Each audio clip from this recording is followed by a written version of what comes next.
Welcome on into another episode of NASCAR Mailbox. Let's dig into the questions after the Chicago Street Course.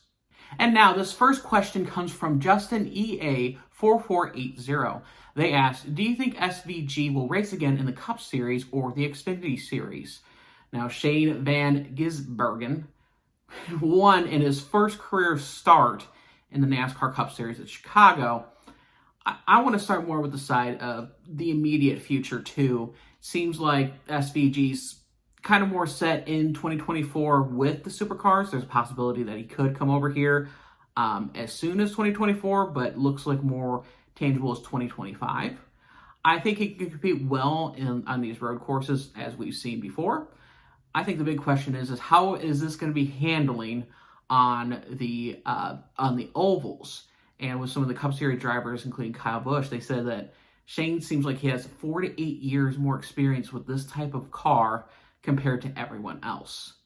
So I think there's going to be more of a tangible success for Shane to go in the Cup Series.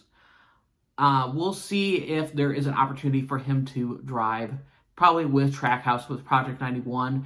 Again, can they find the funding with that? So far, it seems like the answer is yes. I'd expect Shane to probably drive another race for Project 91 next year. But now the interesting question is, what did he do in 2025 when Shane wants to go full-time, if he wants to come over here? I think Xfinity could be an option if there isn't room, but I think his success is going to come through the next-gen car in the Cup Series. So it's going to be interesting to see how Trackhouse Racing develops that Project 91.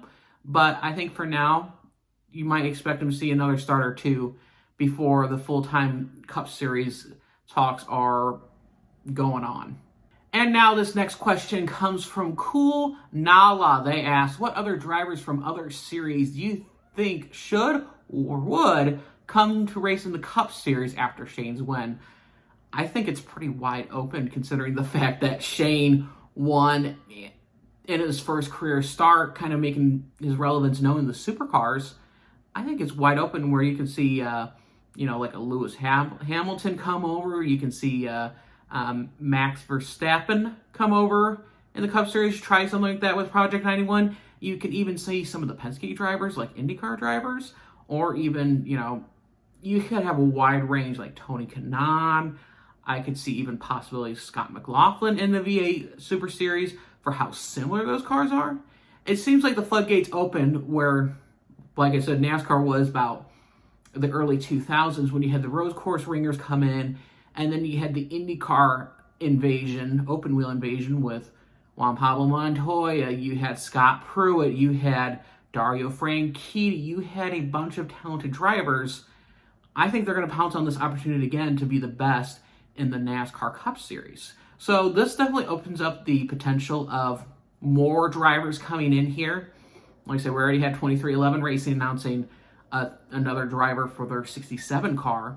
So I think this is going to be pretty wide open, considering the fact that Shane put on the performance that he did at the late of the race.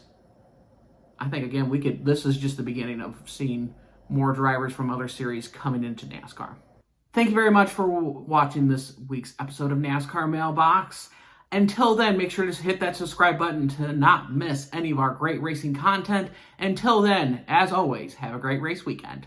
This is Blaine Perkins, driver of the number 9 Raceline Wheels CR7 Motorsports Chevy.